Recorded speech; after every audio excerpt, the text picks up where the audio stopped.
Muito bem. Iniciou, então, já a nossa gravação e a gente vai, então, tratar do nosso conteúdo, né? Da 1 e 2, tá? Então, primeira coisa é por que estudar economia. A gente sabe que economia é uma palavra um pouco ampla, né? Utilizada no cotidiano aí para significar várias coisas, né? Mas, tecnicamente, né? Ela lida com escassez.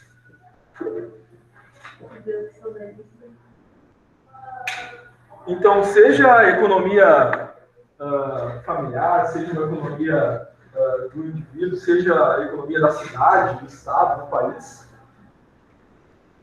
qualquer tipo de economia lida com uma escassez, porque todos os recursos são limitados. A quantidade de recursos financeiros, tempo, espaço territorial, número de funcionários que uma empresa tem, matéria-prima, tudo tem um limite, ou seja, tudo é escasso. Tá?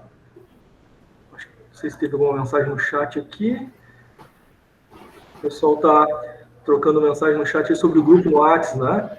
Eu acho que tem, né? Acho que a Evelise, depois passa aí, Evelise, tá? O grupo no WhatsApp, que é a nossa líder. Pessoal, o chat aí. Tá? Então, gente... Professor? Sim? Temos uma ironia aqui. Eu sou a líder da turma, mas não sou administradora do grupo do WhatsApp. Mas pode isso? Vamos mudar isso.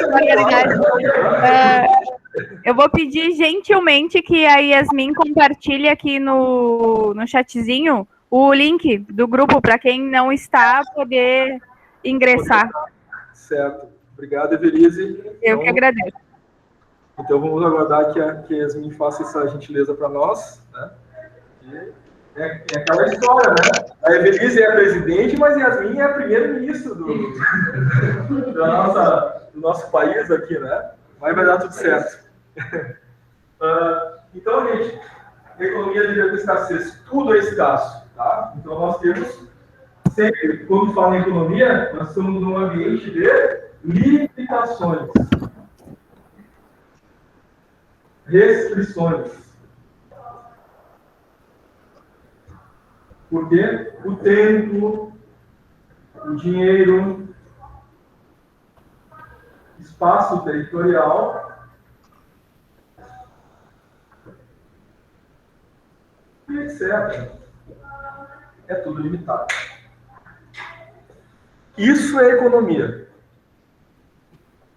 Claro que aí nós temos outros elementos que aderem a essa palavra e que transformam esse conceito. Economia relacionada à política, nós vamos ter elementos, né, de política monetária, política cambial, né, política de renda, e assim por diante, conforme cada país, cada nação lida com seus recursos escassos. Tá?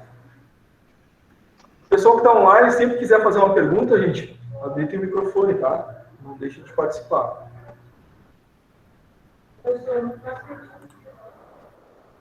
Quem está copiando? Eu gosto. Novidade?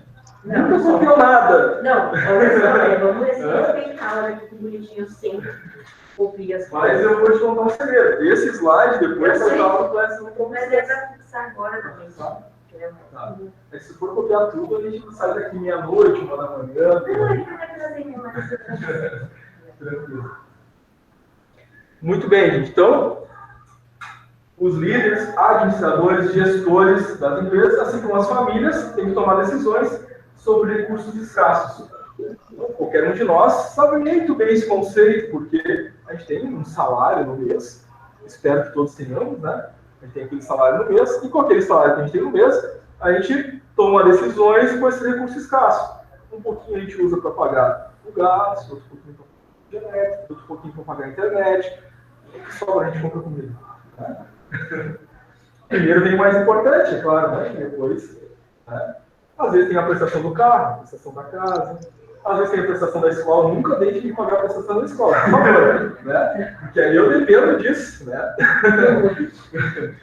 Mas é o fato, tudo é limitado. Quem tem filho, então, quer comprar fralda, né? um monte de coisa, né? Se for menina, né?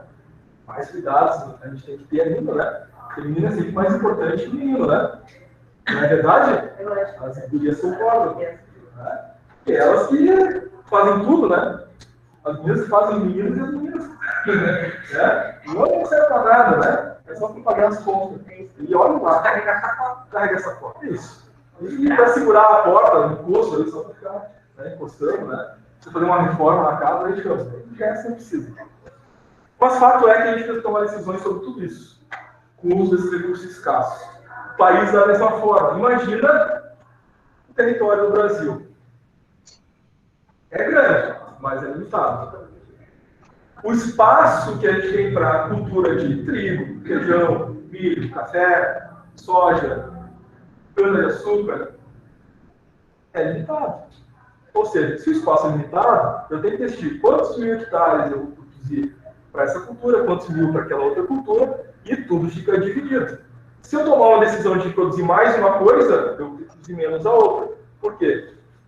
Nesse caso, a gente vai direcionando as nossas decisões de acordo com aquilo que é mais importante para aquele estado, nação. Tá? Claro que a divisão da economia se dá em elementos macro, né? Nosso PIB, Produto Interno Bruto. Se você entrar no site do IBGE, vocês vão encontrar um gráfico lá, mais bonitinho que o meu, que é a minha letra e meu desenho, né? Eu tive caderninho de caligrafia quando era criança. Nós vamos encontrar um gráfico parecido com esse, tá? E diz lá, tantos por cento de riqueza do país vem dos serviços. Tantos por cento da riqueza do país vem do indústria. Tantos por cento da riqueza do país vem do agronegócio. Tomados, dá 100% de toda a riqueza que a gente tem. Ou seja, o país decidiu utilizar os seus recursos, mão de obra, território, investir numa área ou em outras economias, estimular tal ou tal setor da economia, e o resultado foi essa distribuição do nosso PIB.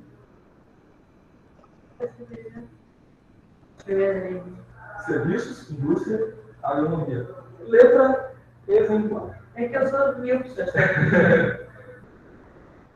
Mas isso é resultante das decisões.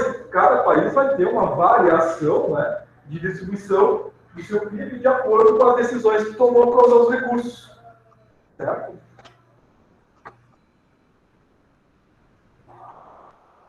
Bom, acontece que a economia não foi sempre assim, né?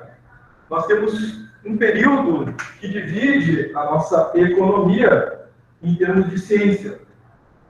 Nós temos o período pré-científico e o período científico. Estou trabalhando? Fica à vontade, tentar. Eu não quero tirar uma foto de tipo esse aparelho. Olha como o professor está chique. Eu tô cheio, tô assim, deixa eu botar assim. Bota lá. Botar lá, já Fazer o bonito aqui pra foto. Deixa eu botar.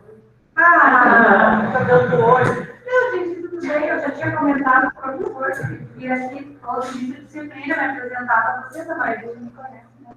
Pessoal, E aí, Márcia? Diretora maravilhosa. Oi, tudo bem? Tudo bem? Faz um print aí, são as evidências. Oi? Faz um print de nós aqui e me manda. Tá, mas não tem ninguém com a câmera aberta. Não, eu que me apareci. Eu e o prof. Tá, o prof não tá aparecendo. Vem mais pro lado, prof. Vem pra cá, prof. Tá. Não, tá, né? Pro lado da Márcia. Distanciamento. distanciamento. Então, Tá, aí. Peraí. Tirei, pronto. Te mando lá no ar. Então, gente, não, isso aí chama evidência, né? Tem que comprovar tudo que a gente faz, né?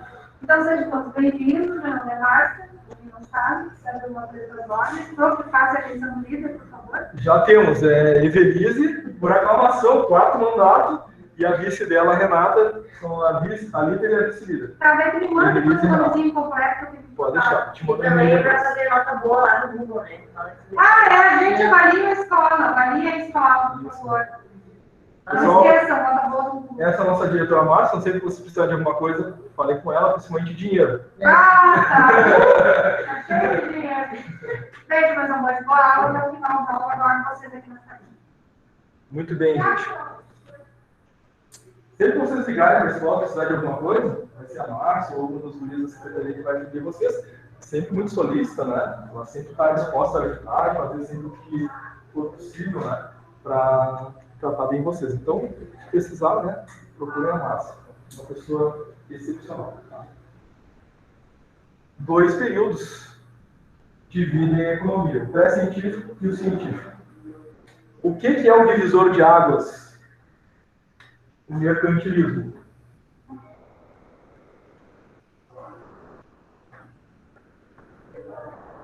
Em 1750 é a fase final da transição do mercantilismo. Né? Ele começou em 1450, foram 300 anos de transição até então 1750. Então divide pré-científico e científico. O que é o pré-científico? Quem mandava na economia não era o mundo político, os pensadores, na ciência acadêmica da administração, porque isso não existia, isso veio depois. Quem mandava era a igreja. Existia uma relação muito visceral entre a igreja e o Estado. O que é visceral? Não sabe o que é vísceras?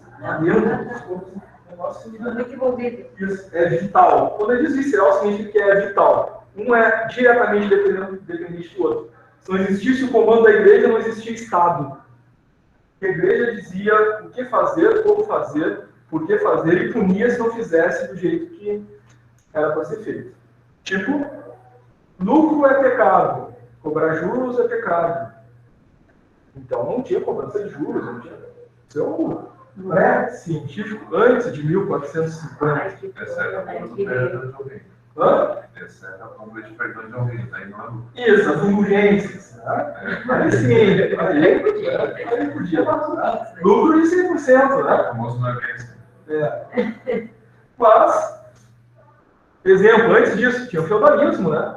O servo, o senhor feudal, né? Ou seja, o cara trabalhava na terra, mas não tinha salário. Vai pagar o cara, isso é um sacrilégio. Né?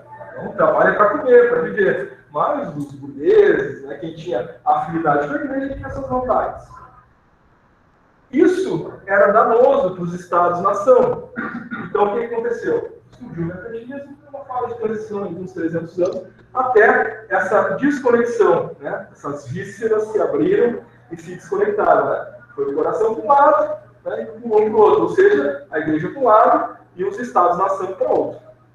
A igreja ficou cuidando daquilo que seria os elementos filosóficos e morais, né, da conduta das pessoas, da sua relação, né, do religar e do homem com Deus, e os Estados-nação passaram a cuidar, então, das diretrizes político-econômicas, né, formação de leis, né, votação para a eleição dos seus deputados, legisladores, senadores, que vão promulgar as leis e vão determinar como o Estado vai funcionar, inclusive as políticas econômicas, que antes tinham o domínio da igreja. Tá? Então, o mercantilismo é essa fase importante de transição dentro da história. Tá?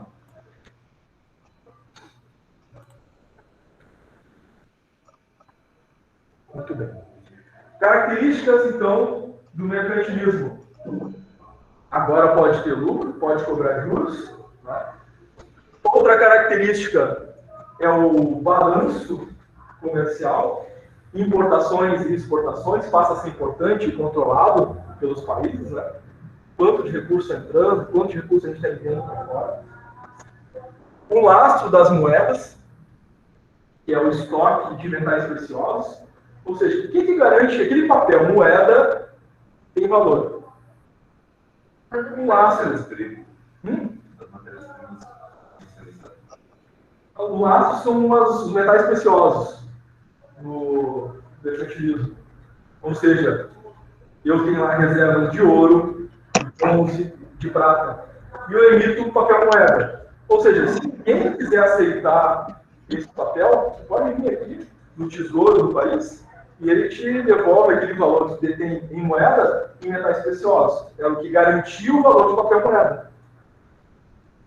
Os metais preciosos.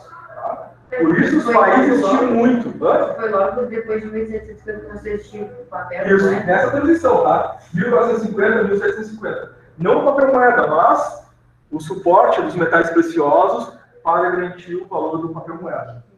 Tanto é que os países, né, buscavam muito isso nas colônias, né? Então, a gente vai lembrar que o Brasil descoberto teatros em 1500, o que os portugueses iam fazer aqui? O valor brasileiro, o lá tudo de nós. Né? Entre recursos, né, como o Brasil, iam procurar o quê? Ouro, bronze, né? Capitanias hereditárias aí que desbravaram o Brasil, era com esse objetivo, de levar para a Europa os metais preciosos, entre outras especiarias. O que Cristóvão Colombo foi fazer na América do Norte, né, e outros países por aí na África? Mesma coisa, buscar metais preciosos, garantiu a riqueza das nações. Tá? Isso aconteceu no período do mercantilismo. E até hoje em dia tem elementos que dão ácido para as moedas, né? Agora já não é mais os metais preciosos, né? Agora os países têm o seu Banco Central que emite as moedas, que, né, dá a garantia do valor do papel moeda, tá? Ou seja, riqueza que a nação detém. Tá? Bom, em relação à escassez, vamos fixar bem, né? Escassez reflete limitação de recursos e remete à restrição desses recursos. Então, sempre é necessário fazer uma análise dos recursos que se detêm para dizer se a gente vai por um caminho ou por outro. Tá? Então, se uma empresa ela produz produto A, produto B e produto C, para produzir esses produtos, ela tem um horário de trabalho que é restrito, limitado. Se ela produz o produto B, a mesma coisa, ela tem a mão de obra limitada, ela tem a quantidade de máquinas e equipamentos limitados. Então, a empresa produz o produto A, o B e o C. Ela tem 8 horas de trabalho, ela tem 10 máquinas e 50 funcionários. Ela tem que produzir os 3 produtos. Como é que ela vai dividir o tempo para produzir A, B e C? Quantas máquinas ela vai usar durante essas 8 horas divididas entre esses 3 produtos? Quantos funcionários vão estar distribuídos trabalhando aqui ou aqui? Ela tem esses recursos limitados e tem que decidir isso. E essas decisões são tomadas a partir do quê? De outros diversos estudos. Como, por exemplo, quem fez a administração de marketing aí, né? Vai lembrar um pouquinho disso, faz uma pesquisa de marketing, entende o que o mercado deseja, a gente segue essa linha, né? Bom, o mercado quer. E esses produtos, né? 80% está saindo do produto A, 10% do B e 10% do C. Um raciocínio simples, né? Eu ponho 10% do tempo aqui, 10% do tempo aqui e aqui, 80% aqui. Máquinas, né? Faça essa divisão, entre aspas, né? Fazendo um cálculo cru aqui, né? Mas não é isso que o mercado quer. O mercado quer 50% do produto B, 40% do produto C e 10% do produto A. Ela tem que, de novo, tomar decisões. Isso vai mudando ao longo do tempo. Então, a empresa tem que estar constantemente tomando decisões. Dia a dia, semana a semana, mês a mês, sobre o que ela faz com os recursos que ela tem para atender a produção adequada, mais acertada, a melhor decisão para que não haja desperdício desses recursos. Porque se o mercado quer 50% do produto B e eu estou aplicando a maior parte das horas, máquinas, pessoas no produto A, o que vai acontecer? O produto A vai ficar em estoque, eu não vou ter produto B para vender. Ou seja, estou perdendo dinheiro. Então, a economia da empresa depende da decisão que ela toma sobre os recursos escassos que ela detém. Lá que são só 3 exemplos. Tem matéria-prima, tem mais um monte de outras coisas que entram como recursos que são sempre escassos. Tá? Então, é sempre tomada de decisões. Em termos de bens, tá? Bem é tudo aquilo que, de alguma forma, atende uma necessidade. Mas não só isso, né? bens ou serviços, eles atendem necessidades e letra número. Necessidades, problemas ou status procurado, desejado, tá? Então, se o produto, o serviço, não resolve nenhum problema, não atende uma necessidade, não atende a um status procurado, esse produto de serviço não tem valor. Eu tenho uma necessidade de alimentação. Então, uma pizza me atende, né? O X me atende. Mas não é uma melhor decisão, né? Posso comer uma batata, né? Posso comer uma banana, também me atende, é mais saudável. Mas atende necessidade de alimentação. Então, são produtos, são bens que atendem a necessidade das pessoas. Serviço de internet atende uma necessidade. Ok. Um problema de saúde. Então, vamos no serviço médico. Então, um médico, um dentista, um contador, enfim, são exemplos de serviços que vão resolver um problema que eu tenho, ou que a empresa tem. Okay. Status. Bom, eu tenho recursos e eu tenho uma decisão a tomar com esse recurso, né? O produto que pode atender o meu status pode ser um produto que tem uma determinada marca que é atrelada à sensação e à percepção de maior status. Ou eu compro um Onix, ou eu compro uma Lamborghini. Os dois fazem a mesma coisa, entre aspas, de um jeito um pouquinho diferente. Né? Então, tanto o Onix quanto a Lamborghini me leva do ponto A para o ponto B. Mas no trajeto, né, tem toda a sociedade que vai viver me deslocando do ponto A para o ponto B, ou de Onix, ou de Lamborghini. Isso chama status. Então, se eu tenho recurso para comprar uma Lamborghini e vou transitar nesse trajeto, eu desejo que isso seja visto como uma Lamborghini que eu tenho. Isso é status. Tá? E também é vendável, né? Isso é um bem, tá? Um bem é atender esses três elementos, um deles ou dois deles. A economia faz isso, no caso. Sim. Não existe economia numa empresa se o produto dela não fizer uma dessas três coisas ou mais de uma delas ao mesmo tempo, através do seu produto ou serviço. Então, os recursos são escassos, ela destina para produzir bens ou serviços que proporcionem um desses três ou mais de um desses três elementos. Tá? Então, eu vou montar uma empresa. A primeira coisa que eu tenho que olhar é isso aqui. O produto, o quão importante esse produto nesse mercado, em termos de atendimento de necessidades, problemas e status. Se o meu produto atende os três elementos, vai bombar. Eu vou atender uma diversidade de coisas que vai, pelo menos, me colocar no mercado de uma situação boa. Para não dar aqui completa, eu vou sobre a economia dos bens e serviços. Que os recursos escassos que as empresas detêm, bem aplicados, vão produzir produtos, bens e serviços que atendem necessidades, problemas e status e determinam que a economia, o processo econômico da empresa está muito bem alinhado, porque ela vai obter no mercado o melhor retorno financeiro possível.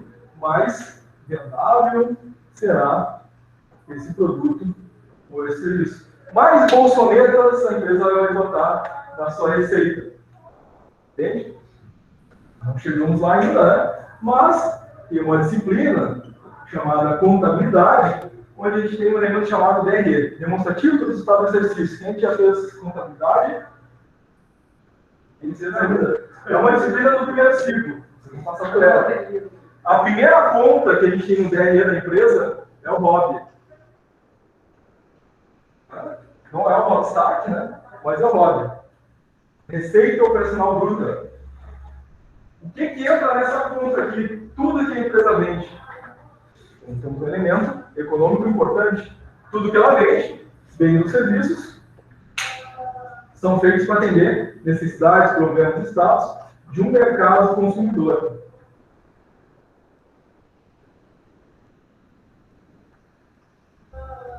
Então, quem faz a receita da empresa é o mercado consumidor.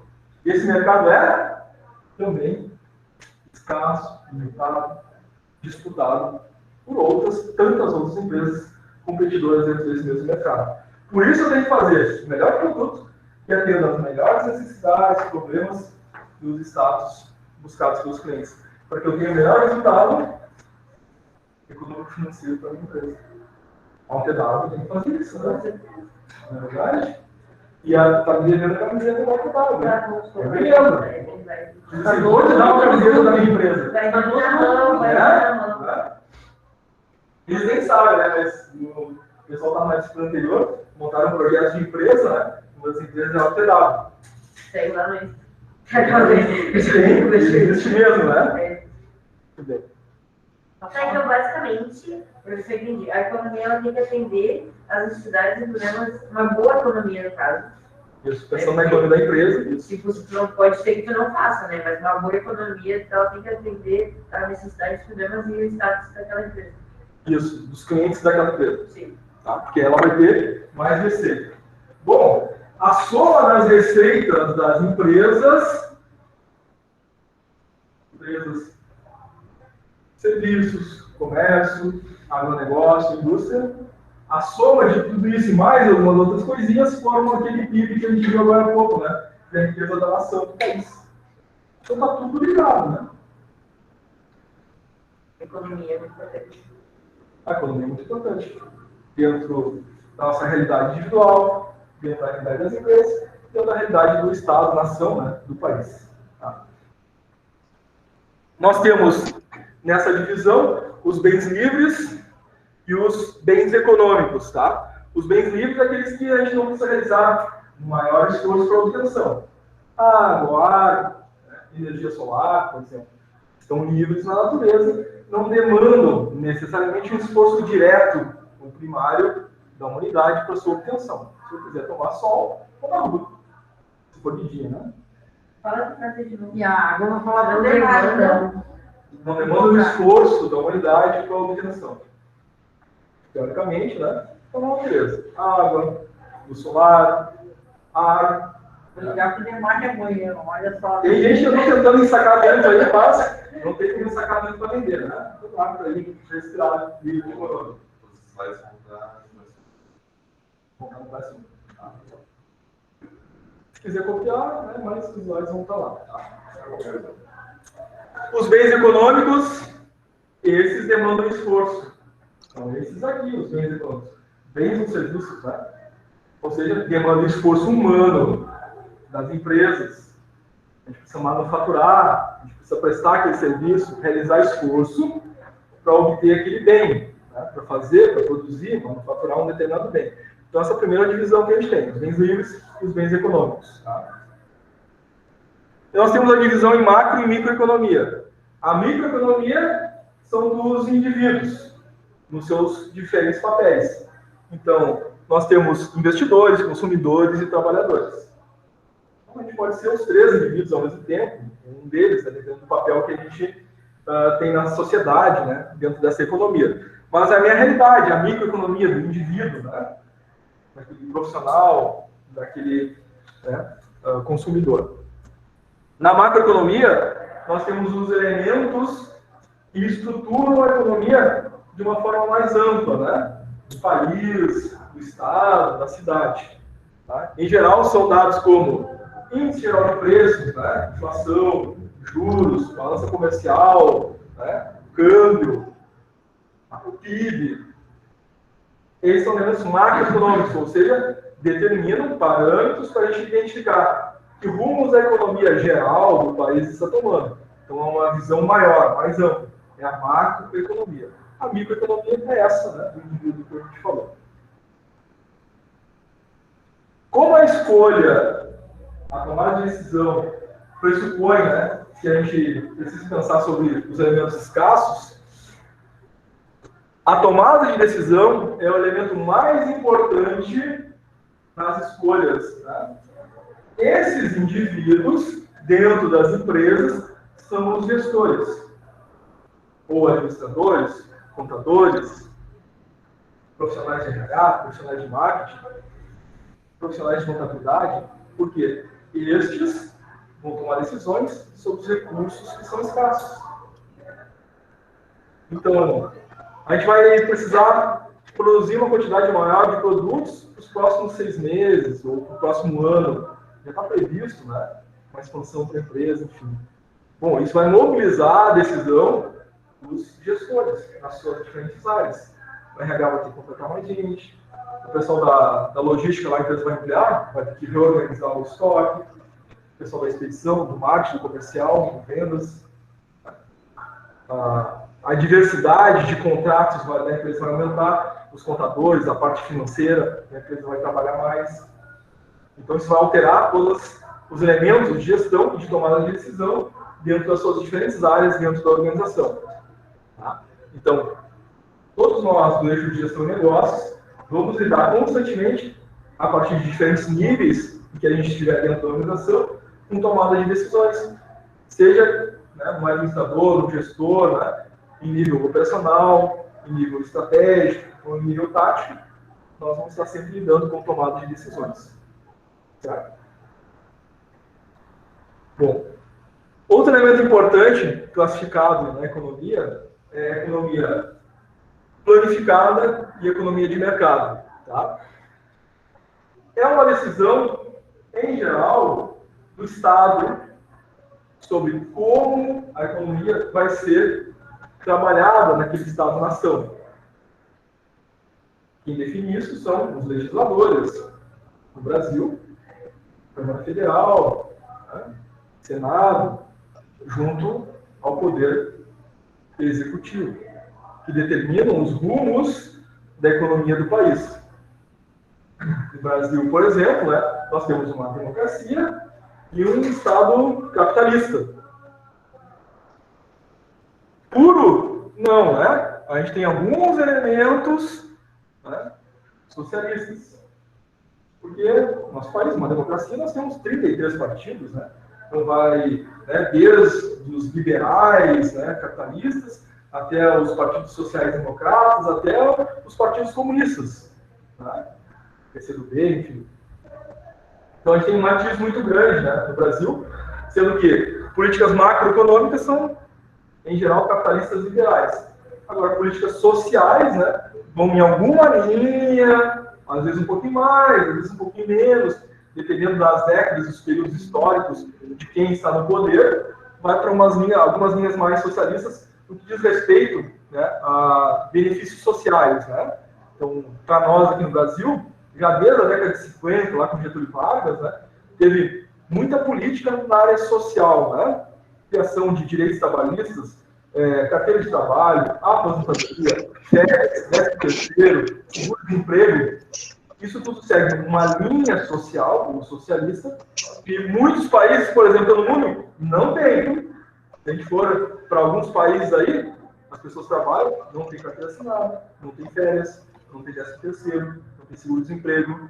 Tá? Isso é uma realidade da nossa legislação aqui no Brasil. Tá? Outros países, não vamos encontrar isso. Tá?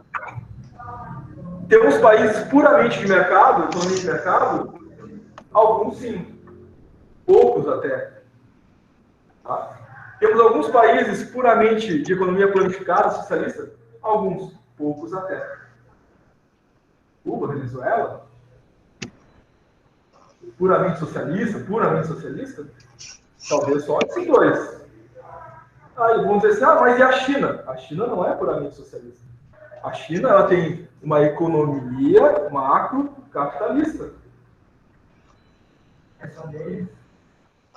Legislação, lei para regular as relações entre as pessoas, aí sim socialista. Mas economicamente capitalista. Tá bom, muita informação também pequenamente. Macro é quanto é.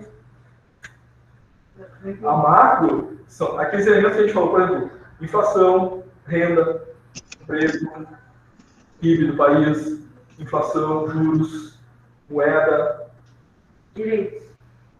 Não, os elementos que estruturam a economia no geral.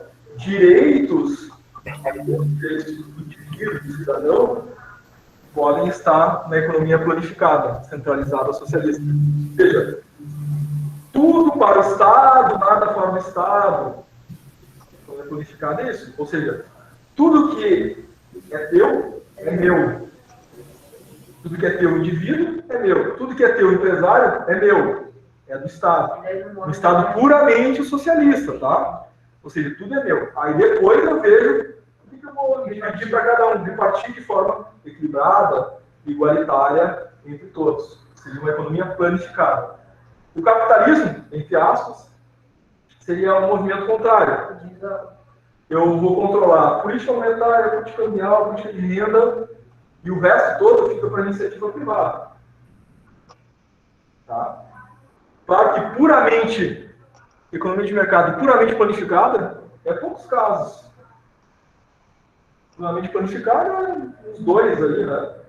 Mesmo assim, Cuba tem comércio internacional. Talvez até a Venezuela seja mais fechada do que Cuba, né? Nesse sentido, tá? E economia de mercado puramente aberta, assim, mesmo nos Estados Unidos não tem, tá? Porque lá eles têm, também como o Brasil, numa democracia, elementos de economia centralizada, socialista. Menos que no Brasil. Teve lá, por exemplo, uma tentativa de fazer um SUS lá, né, o tal do Obamacare nos Estados Unidos, e outras linhas, né, voltadas mais para o elemento social, né, ou seja, o Estado detém aquele recurso e redistribui para o povo, para a sociedade. Né. Agora, com o coronavírus, teve mais esses aspectos aqui, né, socialistas. Mas puramente um, puramente o outro, muito raro, muito pouco, o que a gente tem é elementos híbridos entre um e outro. Talvez nós estejamos num período transitório. Apaguei aqui agora, né? Lá com o mercantilismo, a gente teve 300 anos de transição, né? De uma situação para outra. Talvez nós estejamos num período histórico assim, a gente não vai saber, né? São 300 anos até lá, a gente já... Né? Quem acredita já voltou, quem não acredita vai ficar por lá. Mas, provavelmente, a gente pode estar num momento transitório na busca do equilíbrio, né? Entre essas duas grandes possibilidades aí. Né, entre uma economia de mercado e uma economia socialista. Se a gente conseguir tirar o melhor das duas, tanto melhor, né, para todos. Né? O ruim é o embate entre as duas coisas. Ah, só pode ser uma ou só pode ser outra. Tem que achar um ponto de equilíbrio para que seja bom para todos. Né? Mas o que o socialismo teria de bom, por exemplo? O que o socialismo tem de bom é o pensamento na necessidade do outro. Né? Isso seria um pensamento positivo, né? Interessante no socialismo, né? Então o SUS é meio socialista, por exemplo, se a gente fosse pensar. Seria porque quem não tem condições de, por exemplo, pagar um plano de saúde, né, pela iniciativa privada, por ter poucos recursos, né, ou recursos escassos, né, é atendido por um sistema que é pago porque tem os recursos, ou seja, uma redistribuição do Estado num serviço para pessoas que não teriam acesso. Então, o SUS seria uma medida mais de economia planificada e não de economia de mercado capitalista. Tá? Então, tem aspectos positivos? Sim. Tem aspectos negativos? Sim. Como a economia puramente capitalista também tem, né? Por exemplo, se eu pensar só, né, em iniciativa privada, né? Como é que vai ficar quem não tem condições? A gente diz, mas tem que deixar as pessoas evoluírem sozinhas. Concordo, mas enquanto a pessoa não alcança, lá tem que ter algum suporte social. Tem parte do mesmo. Isso, exatamente. Aquela história da tartaruga e do peixe, né? Tu pegar o peixe e mandar ele subir numa água, tu vai dizer assim, esse é incapaz. Mas se botar na água, ele vai nadar muito bem, né? Se botar a tartaruga para correr contra um coelho, né? Ele vai dizer, incapaz, né? Porque o coelho corre muito mais rápido, mas é o contexto. Na realidade da tartaruga, se ela tiver que se defender, ela se defende muito melhor do que o coelho, né? Mas qual é o contexto que a gente está analisando? Então as pessoas, né, a realidade, cada um se coloca também da mesma forma, e por isso a gente tem diferentes matizes, né? Ou modelos híbridos entre o planificado e o mercado. E aí todos os países estão buscando um equilíbrio, né? Claro, estamos fugindo aqui desses embates ideológicos, né? Pensando só em economia puramente, tá? Deixa eu dar uma acelerada. São fatores de decisão, de escassez, terra, trabalho e capital. Terra, a gente fala um pouquinho do espaço territorial, né, de um país, que define, né, o quanto vai utilizar aquele espaço territorial para determinadas estruturas. Então, recurso escasso capital também, né, o quanto a empresa detém de capital, o quanto o país detém de capital para aplicar e investir. Né? A mesma coisa o trabalho. O mercado de trabalho, por exemplo, né, é limitado. O quanto de pessoas a gente tem, o quanto de pessoas qualificadas a gente tem, e o país precisa destinar os recursos, né, para qualificar as pessoas, para que aquilo que seja feito nas empresas gere mais resultado e traga mais riqueza para o país, e aí, né, o país cresce como um todo. Tá? Bom, aí a gente chega na curva de possibilidades. E é muito relacionado àquele elemento que a gente está falando, né? A empresa detém lá produto A, B, C, e um produto, né? Se ela decide fazer um a mais do que o outro, ela está tomando uma decisão, né? É a curva de possibilidade. Eu encaminho mais recursos para um, menos para o outro, porque os recursos são limitados. Isso é chamada curva de possibilidades. Tá? Então, acho que a Márcia...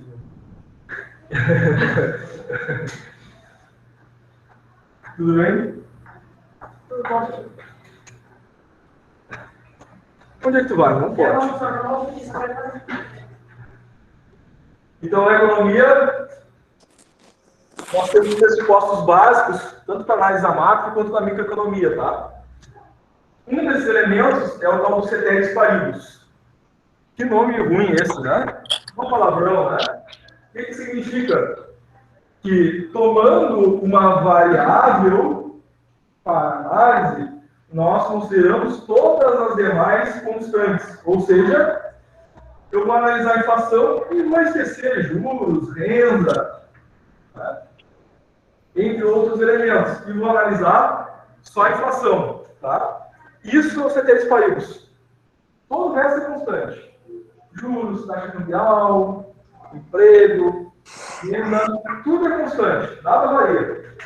Só a inflação, então, eu vou analisar. Então, a inflação está 5%, a inflação agora está 5,5%, a inflação agora está 4,5%, a inflação agora está 7%. Eu tenho, então, se tudo o resto é constante, eu tenho uma tendência para essa inflação. Eu tenho uma tendência ao longo dos meses, né, embora as variações, uma tendência de ir aumentando ao longo do tempo. Desconsiderando todo o resto que influencia a inflação.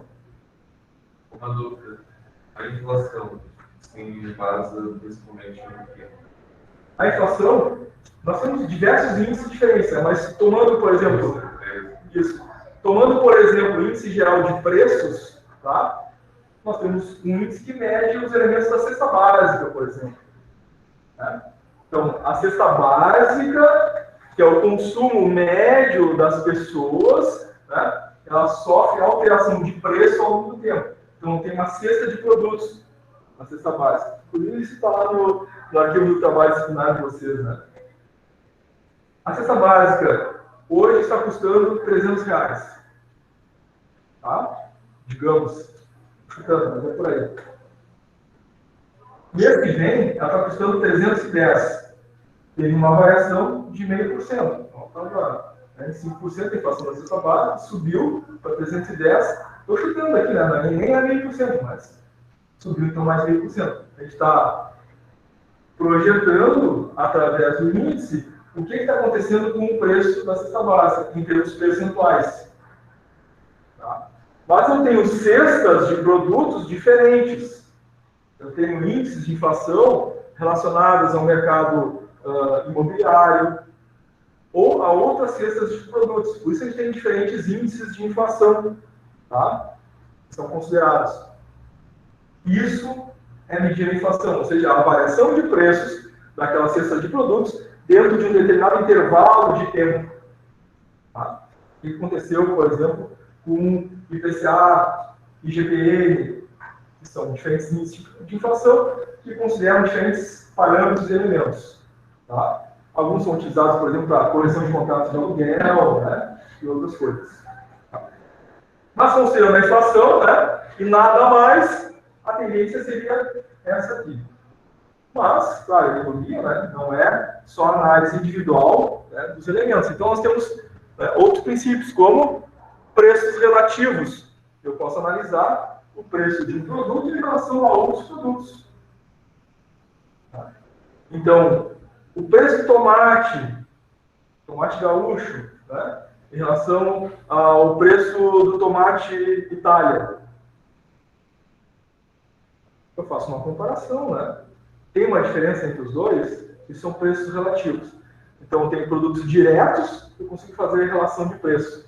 Eu tenho relações indiretas de consumo, porque, bom, eu não quero comprar tomate, eu quero comprar batata, eu quero comprar batata, eu quero comprar queijo, eu quero comprar queijo, eu quero comprar carne. E eu tomo essas decisões de compra, né? Cada um, dentro da sua realidade, né? Escolhe a sua dieta. Né? Isso serve para qualquer coisa, em termos de consumo, né? Então, dependendo do preço das coisas no mercado, eu vou lá e altero, né, as minhas compras, porque eu faço essa relativização de consumo. Então, se eu vou sexta-feira à noite comprar pizza, eu vou ligar lá para 3 pizzarias, né? Eu vou olhar um site, um aplicativo, e vou comparar os preços de pizza com pizza. Então, eu estou fazendo de uma comparação direta do mesmo produto, né? Agora, eu posso fazer comparações com outros tipos de produtos. Então, as pizzarias estão muito caras. Né? Então, eu vou lá e comparo com X, com cachorro-quente, né? Daqui a pouco eu vou acabar comprando um açaí, né? Mas eu fiz essa comparação, porque os meus recursos são escassos. Eu tenho 20, a pizza está 70, então eu vou comprar o açaí. Então, eu faço essa relativização dos preços para tomar uma decisão de consumo. Isso é feito pelo consumidor, isso é feito pelas empresas, isso é feito pelo país. Na empresa, eu comparo os fornecedores de matéria-prima, a qualidade, tempo de entrega, a qualidade da matéria-prima e o preço. Esse envolve exportação. Também, importação, exportação. Né? Se a matéria-prima aqui dentro é mais cara, eu posso trazer de fora. Né? Então, tomar essa decisão também, inclusive. Né?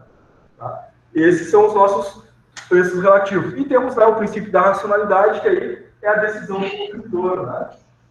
Que aí pode estar, inclusive, eu olho de volta e já de fora. Né? É o status, né? O consumidor pode decidir por status. De comprar, né, o celular Samsung, eu compro o celular da Apple, né? Minha mãe. Eu gosto de lembrar de coisa triste. Mas o princípio da racionalidade é a decisão do consumidor sobre o que ele vai fazer com os recursos dele, né? A partir desse pensamento, o que é mais atrativo, qual o produto vai atender melhor a sua necessidade, atender melhor a solução para o seu problema, tá?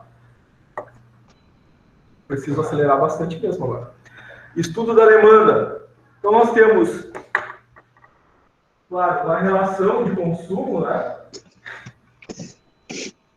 entre o produtor e o consumidor, tá? Nós sempre vamos ter essas duas visões.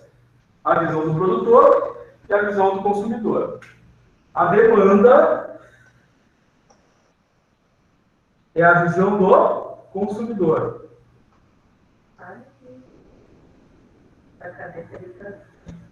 Certa é a visão do produtor. A letra é ruim na minha casa, vai pra caneta. Não, cara, Algumas variáveis influenciam a demanda, ou seja, influenciam a decisão do consumidor. O preço do serviço, do produto, né, a renda do consumidor, a preferência do indivíduo. Tá? Opa, a Lei Geral da Demanda diz que para o consumidor, porque a demanda é a visão do consumidor, a relação preço-quantidade sofre a seguinte consequência. Para o consumidor, quando o preço de um produto aumenta, a quantidade que ele deseja comprar diminui. Quando o preço do produto diminui, o desejo de comprar uma quantidade maior aumenta. Essa é a visão do consumidor. Na visão da oferta, nós temos também as mesmas variáveis, preço e quantidade. Na oferta, a visão é do produtor. Para o produtor, quando o preço aumenta, qual é a vontade dele? Vender mais. Então, eu quero ofertar uma quantidade maior de produtos. Como assim, com o preço aumenta? Tu vende camiseta. E o preço da camiseta agora foi para R$50. Nós estamos pagando 50. Quer produzir mais camiseta, né? Agora, se o preço do produto diminui, a vontade do produtor de produzir mais diminui também. É mais que menos que mais. Então, na demanda, as variáveis preço e quantidade são inversamente proporcionais. Quem é que lembra da regra de T simples, direta e inversa? Né? Na situação da oferta no produtor, ela é diretamente proporcional à relação entre as duas variáveis. Vamos ver essa coisa também. Mas meu não. É só às vezes que aparece as promoções, não é assim? Diz que é só às vezes, mas Sim, mas tem que se eu esperar. tiver todo mundo. Tem um áudio aberto. Ô, Sor, Sim. então a demanda é do consumidor e a da cadê?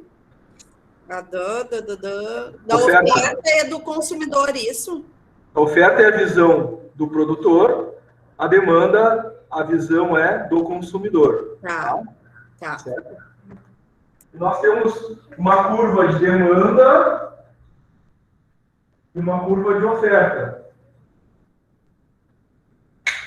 Na curva de demanda, nós temos o eixo preço e quantidade. Na curva de demanda, ela se dá dessa forma. Por quê? Quando o preço for maior, a vontade do consumidor comprar é menor a quantidade, né? Quando o preço diminui, a quantidade que ele deseja comprar se torna maior. Na curva de oferta, raciocínio inverso. Eixo do preço, eixo da quantidade. Quando o preço está num determinado valor, a quantidade que o produtor deseja ofertar é uma. Quando o preço aumenta, a quantidade que o produtor deseja ofertar se torna maior. Nós todos somos muito inteligentes, agora estou entendendo isso. Está entendendo tudo? Né? Economia é bom e é simples. É simples. Então, gente, essas são as diferenças, tá? Entre a curva de oferta, a lei geral de oferta e a lei geral de demanda, tá? Curva de demanda, a gente tem o efeito de substituição. Quando o preço de um determinado produto aumenta, o consumidor substitui. Subiu o preço do tomate, vai comprar, né, extrato de tomate. Substitui um pelo outro. Tá? A gente tem o efeito renda. Se a renda do consumidor aumenta, né, ele pode deslocar esse recurso para uma compra de mais produtos ou diferentes tipos de produtos. Tá? Em termos de bens, no efeito demanda, a gente tem o bem normal, o bem inferior, o bem de consumo saciado, o bem substituto ou complementar. O bem normal é subir o preço do produto, diminui a compra. Tá? Diminuiu o preço do produto, aumenta a compra. Isso é o bem normal, acompanha, né, a demanda pelo preço. O bem inferior é, aumentou a renda, eu deixo de comprar aquele bem inferior. Aumentou a renda, eu deixo de comprar carne de frango e compro carne de gado. Entre aspas, né? Vai dar preferência de cada um, mas a tendência é essa. Deixo de comprar carne de segunda e começo a comprar carne de primeira. Deixo de viajar para Torres e vou viajar para Malibu. É quase o mesmo preço, né? Bem de consumo saciado, tá? A demanda quase não é influenciada. Pode subir, pode diminuir e se mantém linear, tá? O preço. Franquia de internet é muito comum isso, né? Pode subir o preço 10%, 20%, a gente continua com aquele contrato, né?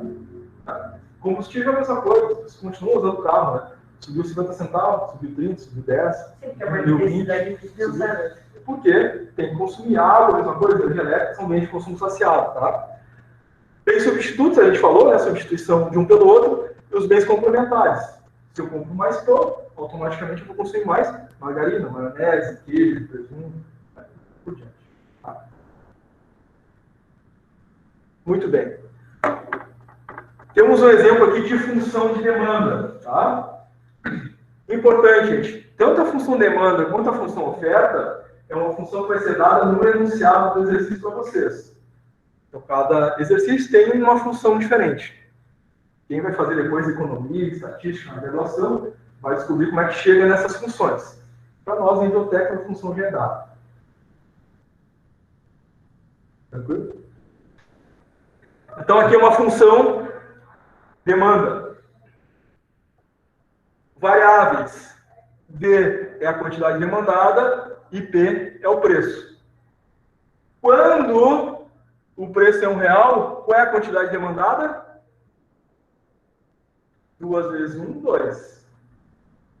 20 menos 2? Hã? 18? Deu ruim aqui agora. Quando o preço for 3, a quantidade demandada vai ser 2 vezes 3, que é o preço, 6. 20 menos 6? Por que tem que ser 2 vezes 3?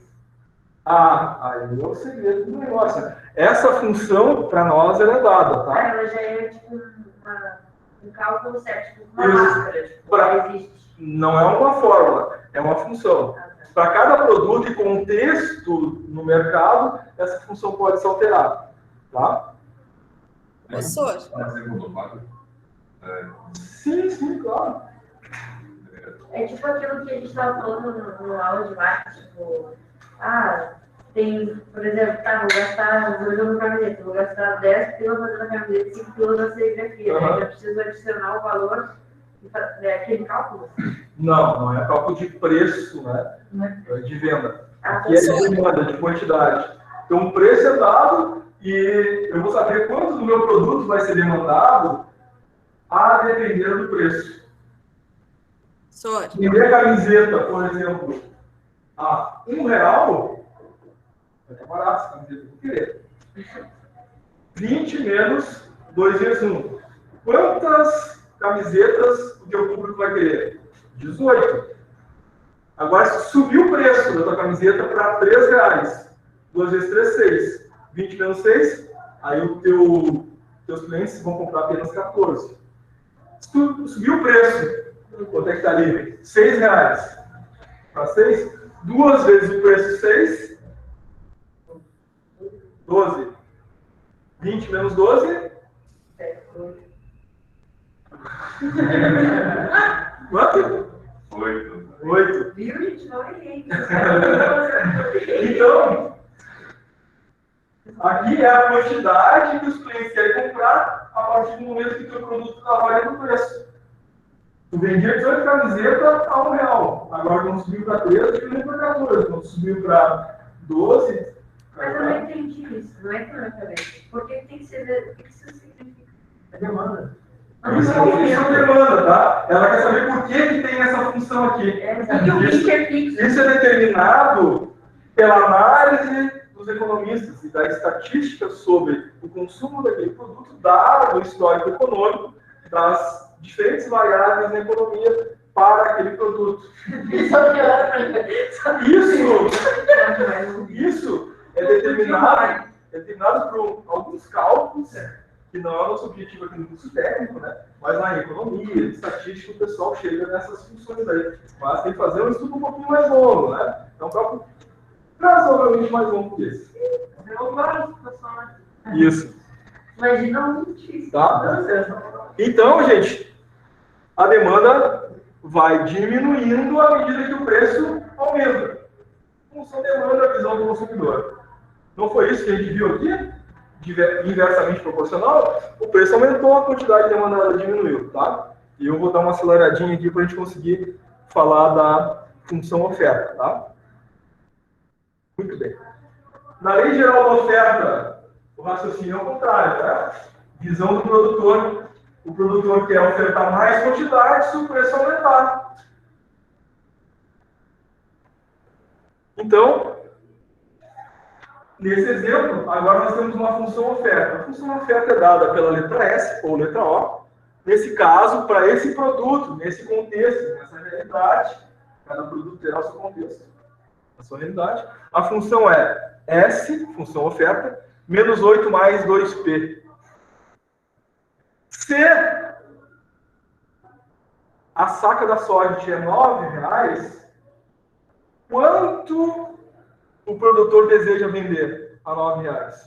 Substitui lá o P por 9. 2 vezes 9, 18. Menos 8 mais 18. Como é que é de novo? 18 menos 8. 10. 10, tá? Então, ele quer vender 10 sacas. Mas se o preço for 25, 2 vezes o preço 25, 50. Menos 8. Tá ocupado, senão eu não consigo. Não consegue? 42. Não consigo entender. É que nem cachorro. Tá, então vamos lá. Só para encerrar então com a função oferta, tá? S igual a menos 8 mais 2P. O preço da saca da soja é 9. O S é oferta. O quanto o produtor quer vender? 2 vezes 9, 18. Menos 8, eu quero vender 10 sacas. O preço da saca agora está 25. Ele vai desejar vender mais ou menos? Mais, né? Então, essa quantidade vai aumentar. 2 vezes 25, 50. Menos 8, 42. Aumentou a vontade de vender. Ia vender 10 sacas, agora vai vender 42. Conforme o preço vai aumentando, mais o produtor quer vender. O que acontece aqui com a nossa tabela, então? Conforme o preço vai aumentando, a quantidade que eu desejo vender também aumenta. Isso é no caso tipo, da oferta e do produto. Isso. Aqui é a lei da oferta e a visão do produtor. Aumenta o preço, vai querer vender, produzir mais, né? Tá? Então, gente, assim encerramos. Tinha mais um exemplo ali, né? Para a gente tratar, mas encerramos hoje porque já são 10 horas e a gente, na próxima aula, vai continuar o nosso conteúdo no mercado. Não deu tempo de colocar os exercícios para a aula, mas eu vou colocar lá no Classroom 5 exercícios para vocês fazerem ao longo da semana aí até a próxima aula. Combinado? Vou fazer, vou exercitar, né? Vou conquistar esse conhecimento aí, né? Aqui é 3423, senhor. Hã? Aqui é 3423. Tenho dúvidas. Procura no Google Maps. O link do grupo do WhatsApp, coloca no professor. O grupo do Arce eu vou abrir com as dúvidas ali e a gente publica lá.